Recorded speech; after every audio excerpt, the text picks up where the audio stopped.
Ladies and gentlemen, good afternoon, good afternoon. Welcome back, everybody, to the Detroit Buy, Hold, Invest podcast.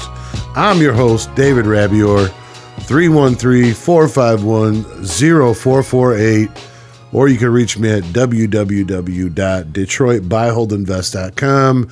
You can reach me on the social medias, the Instagrams, the Facebooks. I'm not on Snapchat because that's for children. LinkedIn, I don't know, all of the stuff. Just Google me, you'll find it. Today is March 22nd, 2025, and man, oh man, did we have a situation that just transpired yesterday between myself on the buy side versus an agent who has been in the business for a very, very long time, who has a decent name, but is also known for being a careless jerk who people don't like, and I particularly am one of those people. But we're professionals, and we're responsible to provide our clients with, ethical and prompt and respectful service. And, this led to a complete disaster yesterday where we had a closing, and when we arrived for our final walkthrough, the house was burned to the ground. I mean, this is the third time in my career as an agent where a house burned down to the ground. The first time was in 2018 when I was really starting to get my feet underneath me as a real estate agent full time. And I had a guy who wanted to buy a tenant-occupied property, but the tenant was in eviction status. And, we told the seller that we would close on the deal, but we wanted the tenant out, and the eviction was almost ready. So we sit and we wait for like a month, and finally, this is just, it can happen anywhere, but it's like I'm a magnet for this stuff. But anyway, we waited for like a month for the tenant to get evicted. Finally, the bailiff shows up and they evict the tenant. So that day they call us and let us know that the tenant is out and they wanted to close the next day. And we said, okay, fine. So we were able to go and do a final walkthrough. The house was like, not too bad, but pretty messy from the tenant, which we kind of knew we were signing up for. And we went, did the final walkthrough. It looked good. Got the keys, got possession of the property. The next day we were set to close. I told the buyer, make sure that you get insurance on this house. You don't ever want to have a house without insurance. Like, make sure you get that insurance today. And, that way, if we close, if anything happens between now and the time that we close, or even shortly after that, you'll be okay. And surely enough, we end up getting the keys, and we end up thinking about, going to the closing the next day. And the tenant comes back after eviction and firebombs the house, burns it to the ground. And needless to say, the deal didn't transpire at that point. So the buyer didn't lose. The seller still did have insurance on the property. We ended up, realizing, because somebody was honest with us, that this took place, right? The agent called and said that it took place. They communicated it. I went to the buyer. I said, hey, the house burned down. They think the tenant did it. They were arrested. People saw them or whatever. And, we're not going to close. And though there were no damages, the buyer was bummed out. They wanted to buy the house, but, nobody plans for, a tenant to come back and burn a house down and whatever. But in that situation, insurance was collected. People got made whole. The house got demoed, and, they filled in the hole with dirt, covered it with straw, grass grew, the end, right? The second time that this happened to me, though, that was in 2020. And this guy was a big portfolio guy, from a big hedge fund or whatever, and they were buying all kinds of stuff. And he used to ask me to go and look at the property. So I would show him a property via email or whatever, and I'd say, hey, this is a deal, and he'd ask me to go out and take a look at it. I'd go walk it, take video, and come back and tell him what I thought. And I had, an idea at that time of how much things would cost. And then if it all lined up, then he'd send his contractor, and then they would get kind of like a formal quote. And then once that would get done, they would want to close. So, just like the majority of the other deals I did with the guy, I found a deal I thought was good. I went out, I took a walk through it, made the video. We had the contractor come, we got our quotes together, and, it was a cash deal. So they wanted to close it within like 10 days. So we get to the time where we're going to close, and the guy asked me about getting docs. So we get all that stuff. He gets over, he reviews it. And I told him, do you want me to go do the final walkthrough? And he was like, no, you don't need to do the final walkthrough. My guys will take possession of the house and change the locks and get the keys, and you don't have to worry about it. I'm like, are you sure? Yeah, you don't need to do that. I have it under control. I'm like, okay, make sure that you get insurance on your house. Yeah, no problem. I'm going to do it. I'm like, don't forget to do that, man. Because I've seen a house burn down overnight before the closing occurred. So don't be irresponsible. Make sure that you do that. Yeah, I will. No problem. So the day comes of the closing, money gets exchanged, documents get signed, everything is good, no problems. And I don't hear anything back from the guy. So a couple days later, I get my paycheck from the closing. I'm compensated. The listing agent gets compensated. Like, the deal is consummated. Everything is done. And then, I think it was 3 days later, the guy calls me and says, we're not doing the deal anymore. And I said, what do you mean? The deal's been done for 3 days. And he said, we went to the house and it's burned down. And I'm like, you just paid $63,000 for this house. Did you get insurance? Well, no, I didn't get insurance. We didn't take possession of it. And I'm like, dude, what do you mean? You took possession of it when you signed the documents and you wired the money and you took possession of the house. You said that you were taking possession of the house. You didn't say that you were going to wait 3 days. Well, he says, I wasn't planning on taking that long, but that's how long it took. And now that we're there and the house is burned down, I don't want to buy it anymore. And I said, it's too late. And I'm like, you're going to have to do an insurance claim. And he said, at that point, I don't have insurance. Like, what do you mean you don't have insurance? Well, I never got insurance yet. I've been too busy. I'm like, well, dude, the house is closed. There is no going back. Like, money's been exchanged. The deed is signed. It's in for recording now. And you've been the owner now for 3 days. Like, if the house is burned down, you're screwed because you didn't do what you were supposed to do. Needless to say, that guy lost $63,000 because he was irresponsible and he didn't listen to what I told him. I shouldn't even have to tell you. When you buy a house, you're supposed to put insurance on it. If you don't and something happens to it, you have to bear the cost.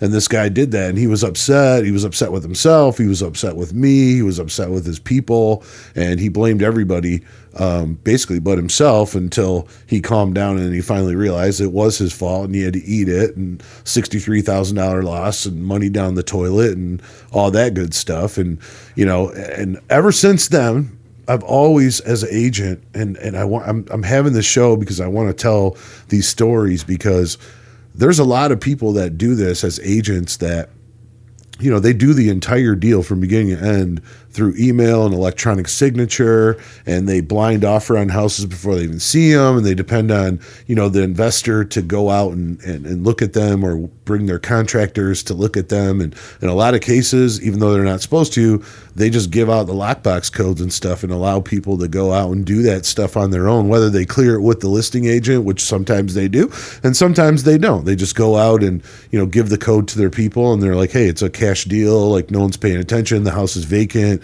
What does it matter? No one's going to know.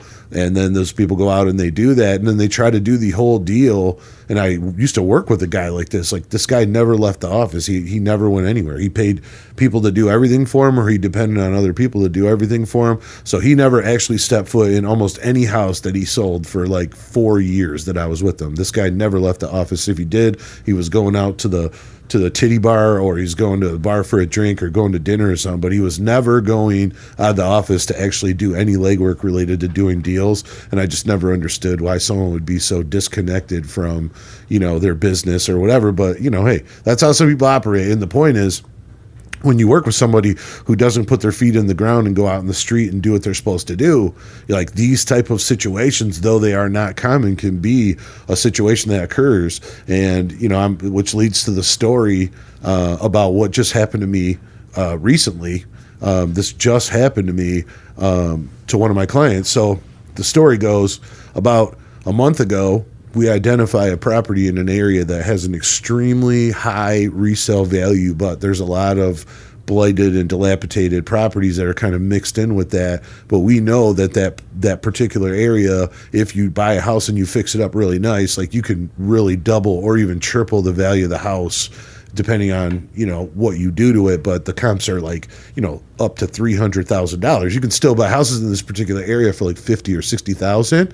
Well, we're out one day. My client is he's got a doctorate in real estate, and he's a real smart guy, and he's a professor at an unnamed college that I won't mention. And he calls me up and he says, "Hey, I'm going to come into town to Detroit. You know, could you meet me on a Saturday?" Well, I don't usually ever work on Saturday, like in the field, but he's my friend and I like the guy, and you know, I appreciate spending time with him as a, you know, friends and stuff, and go out and hit the mean streets. Plus, it was colder than hell. You know, and I'm like, well, what else am I going to do? You know, there's snow on the ground, you know, it just melted off recently. It's been cold, but, you know, now it's sunny. But even though it's cold, it's sunny and I haven't been outside. It's wintertime. Like, screw it. I'll go out Saturday. You know, I'm not doing anything else. So I tell him that we'll meet. So we meet up at like 11 o'clock in the morning that day. And he had a whole bunch of houses that he wanted to see. So I put them all in order. And I'm like, we'll go out and we'll check all these houses out back to back to back. I'll go through them with you. This time, you don't have to watch me do it on video. You can actually be with me or whatever. I'll go through. I'll answer all your questions. We'll look at everything. I'll try to give you an idea of the quotes and how much it's going to cost and all that good stuff. And he was excited, right? Because we don't usually get to spend, you know, time like that together where we get to go out and like in the mean streets, you know, and put our feet to the grass and like walk up to these houses physically and like really talk about it. So he was excited. I was excited to hang out with my buddy or whatever. And he comes into town and we meet up and we start going through properties. So we walk through, I think like 6 properties that day, all in a similar area. And every one of them was like between $50,000 and $80,000. And they were just jacked. Like every one of them need $100,000 rehab, you know, but this guy, he loves to buy houses in those type of areas. He wants to do full rehabs, restore them to like original, you know, but updated condition. He wants to bring back these particular areas, and he wants to enjoy the equity that comes with that. And, you know, we went through these properties and they all need a lot of rehab, and he knew that, and I knew that, but I knew that we had the people and the money that we needed in order for us to make those properties attractive, for him to, you know, scale the value, be able to place tenants, hold it for, you know, 3, 4, 5 years, and then really cash in on that equity as well as the passive income at the same time. So we went out, we looked at these properties, they were all jacked up, and we saw, I think there was 3 of them that he liked, 2 of them we offered on, which led us to this one that was priced, it was priced like $50,000 too high. We ended up offering, you know, way less than that, you know, we offered like 50 grand less than asking price or whatever.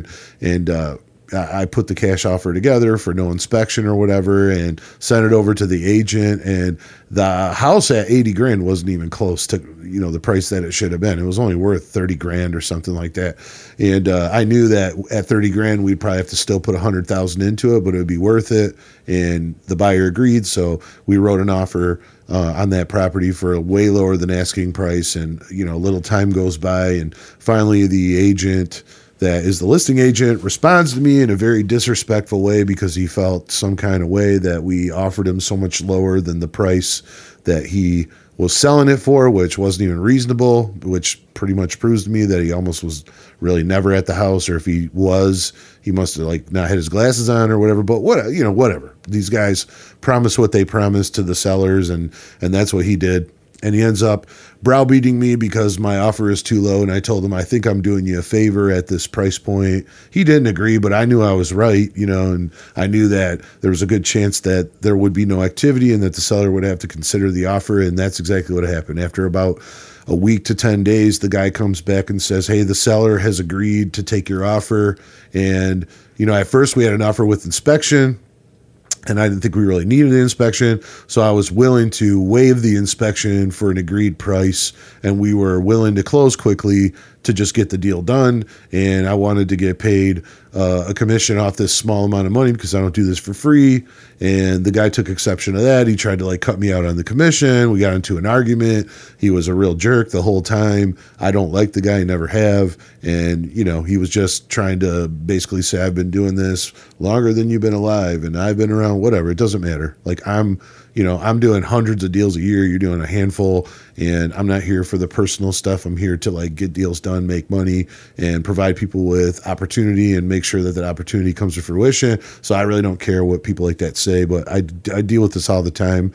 Recently, people are always, you know, trying to chest up and negotiate that way in some kind of an aggressive manner. I don't know if it's just because who I am and like how much volume I do. They feel like they have to, or some people are just like really grouchy, but I've been getting the crap end of the stick on that for a minute, and I'm used to it. So anyway, we end up agreeing to the deal. The agent wants us to hurry up as fast as we can to deposit the EMD, the earnest money deposit, with title. He demands that we use his title company, which we don't care. We're just trying to knock the deal down. So, on a cheap, quick one, like, if it's going to be the meaning of, whether we get the deal or not, like, we're going to use the seller's title. We don't care if title is done and we get a warranty deed. It doesn't matter. So we rush and we deposit the EMD and tap dance around him being like demanding and all that stuff, which, we're just basically trying to get to the finish line. So we're playing along, and then he demands, the title company. So we agree to use the title company, and we get the deal under contract like on a Tuesday or something. And he's like, we need to close by Friday. And then Friday comes and goes, and title's like, we're not ready. You never gave us anything that we needed for us to run title, so title's not ready, which then we have to sign an extension, which pushes it through the weekend, and then we're supposed to close that following Monday, and then that Monday comes and title's still not ready because he didn't do his due diligence and turn all the paperwork into title for them to get title clear. So now he's like making all these demands he has no base for, and he's ordering the title company to hurry up, but he didn't give them all the stuff, and like the whole thing just, it was funny that he was negotiating so hard-nosed, but he was just so unprepared to like really consummate the deal. So anyway, finally we realize, and he realizes, that this deal isn't going through unless we wait until Friday, which is yesterday, on the 21st of March. So we execute another addendum, and we are like, waiting for title to tell us that we can close. So finally they say we're going to close Friday, and then basically the listing agent is demanding that we wire the funds like 1 or 2 days before closing, so that like the money is there. So when the seller comes in on Friday at like 10:30 in the morning, when he signs, he can get a check in his hand and walk out with his proceeds. So we make sure that we get the documents out a couple days before. The buyer executes the documents. He initiates the wire, and then all we needed to do was go and do our final walkthrough, obtain the keys, get possession of the property, and let title know that the deal is ready to be consummated. And we would have done that prior to the seller even arriving to sign their papers. So by the time they come to sign, they'd have signed the papers, and they would have got a check, and we would have possession, and everybody wins, and have a nice day. And that's how real estate goes, right?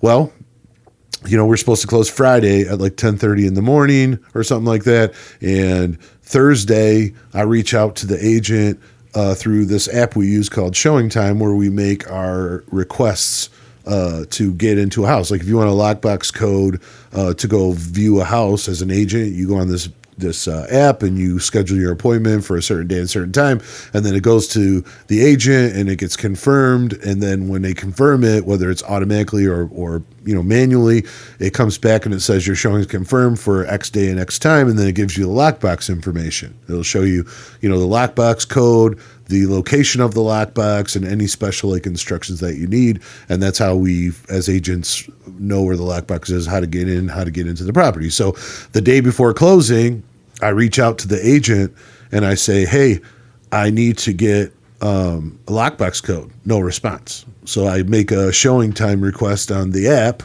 and it goes to him, and he confirms the showing, and then it comes back, but it was confirmed, but there's no lockbox information. It says in there, call blah, blah, blah for the information.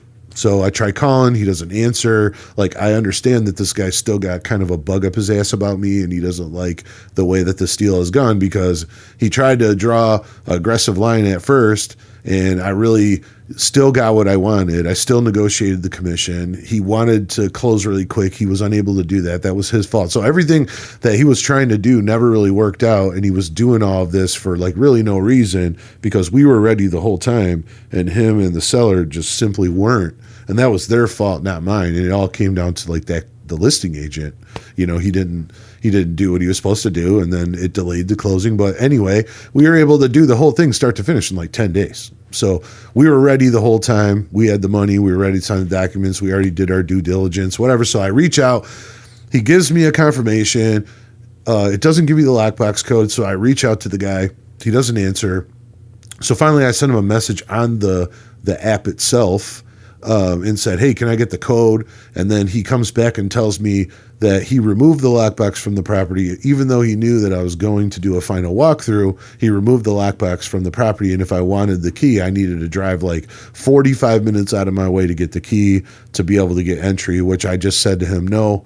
When we show up, we're going to take possession of the property the night before, around 5 o'clock or whatever, and we're going to drill the locks out, put all new locks, and we'll have keys in that way. We don't need to get the key from you, and we don't need you at all. Because he already came and he removed his lockbox, even though he knew that I would need to get in to do this final walkthrough to take possession. He chose to go and take the lockbox days before the closing, just to be a jerk. You know what I mean? There's really no other way around it. There was no reason for him to go and take that lockbox off there, knowing that I was going to have to get back in there to do the final. So, that's just the way it is. Like, the guy just did a dick move, and that's fine. So we make a plan for the following morning to arrive at the property around like 9:30, knowing that this closing is supposed to take place sometimes between like 10:30 and 11:30.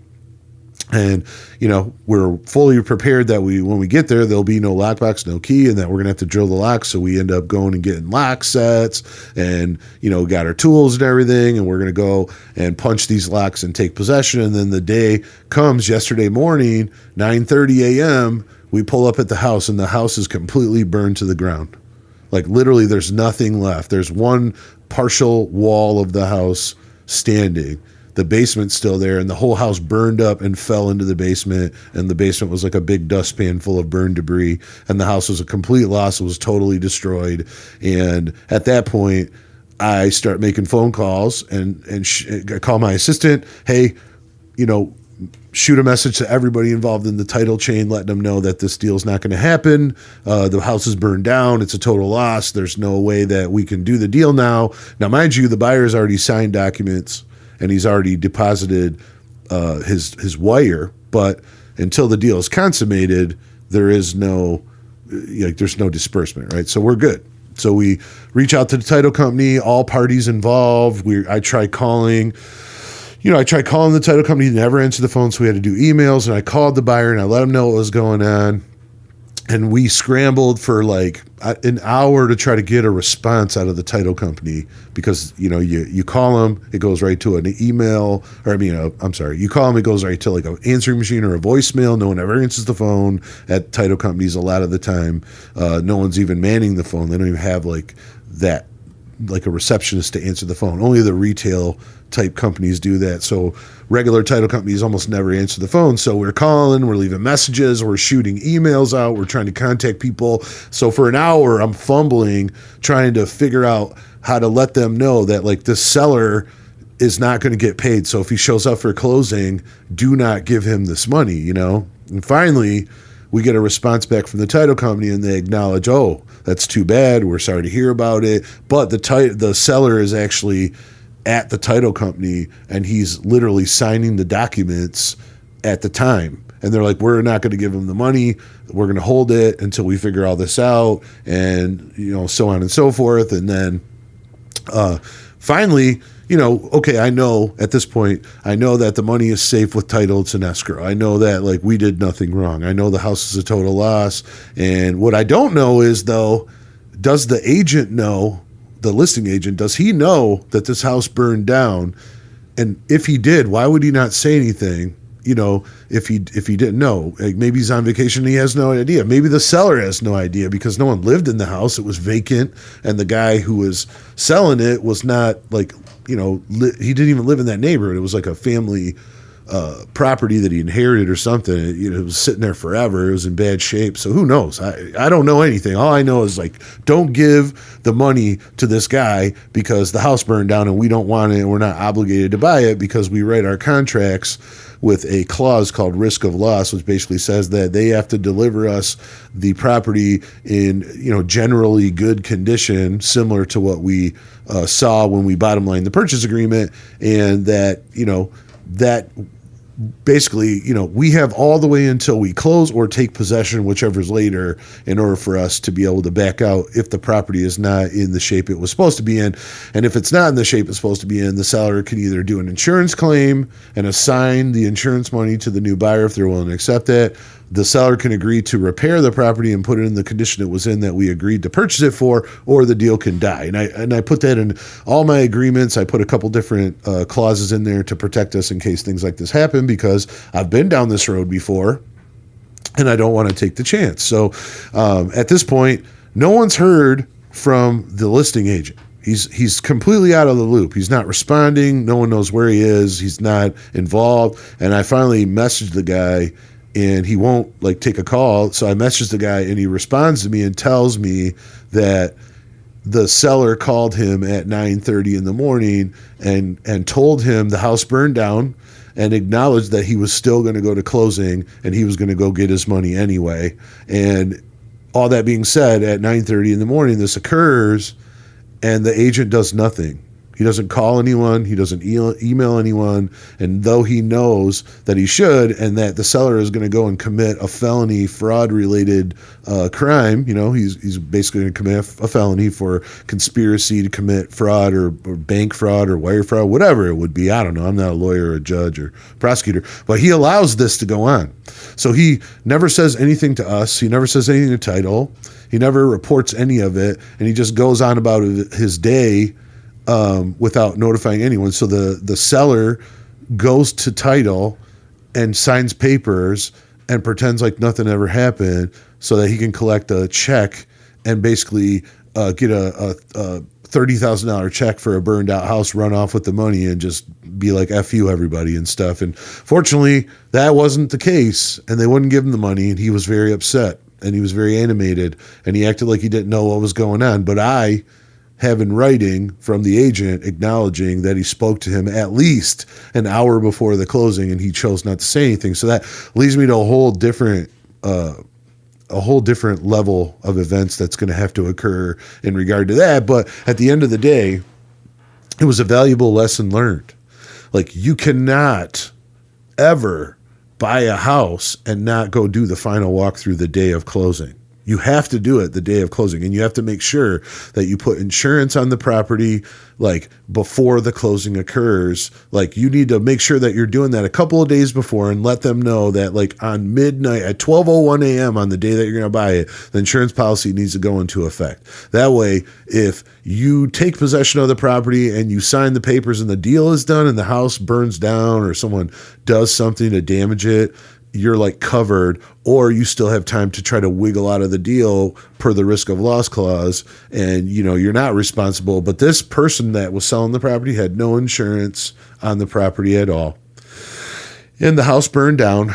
It was 2 days before closing is what the fire department reported. 2 full days prior to closing, this house had burned down, and these people were aware of this, and they chose not to say anything. I can only prove based on what I have in writing as proof that the agent knew at 9:30 in the morning, an hour before the closing was supposed to occur on the day of closing. But the seller knew 2 days prior. They had to have known that the house burned down, and on the day of closing is when he decided to call and tell his agent essentially that the house burned down, and even blame the agent for burning it down or something like that. But that's all hearsay, and it could be a BS story. I don't know. But at the end of the day, what didn't happen is my buyer didn't lose his money. But here's what goes on from here, right? So now the seller is obligated to sign a mutual release so that my buyer can get his money back from title. There's no house. We have all these provisions in the contract, and the money is at title. They're not going to disperse it. He's not legally allowed to have it. And if he did, he could be arrested for fraud. We could have him charged with all kinds of, felony crimes or whatever for what he did. But we go back to the agent and we say, look, we need you to execute an agreement with this guy to mutually release. And he basically says, I'm not interested in calling or talking to the guy again. So here's his information. I'm out of it. And he just sticks us with the whole thing. So now we have to get an attorney to send a demand to the seller to let him know, like, if you don't sign a mutual release so that this guy can get his 30 grand back, not only are you subject to all these like criminal implications and, you know, potential felonies and jail time and fines and being sued for damages, and the list goes on and on and on, you know, like, not only are you subject to that, but you also, you know, are ass out.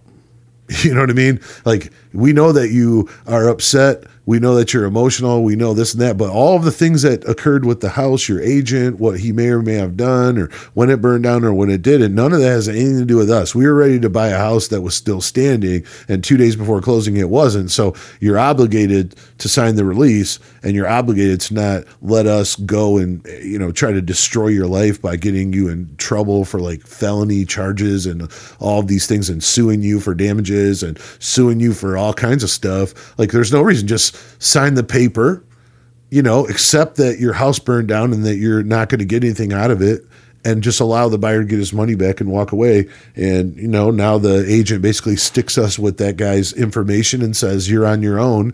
And now we have to get an attorney to send like a demand letter and, you know, go after the guy to explain to him, like, if you don't just sign this paper, you could just sign, the options are you just sign the paper and allow the buyer to get his money back and just go on to live your life, and we won't do anything because we're not interested in like destroying this man, you know, even though we still could.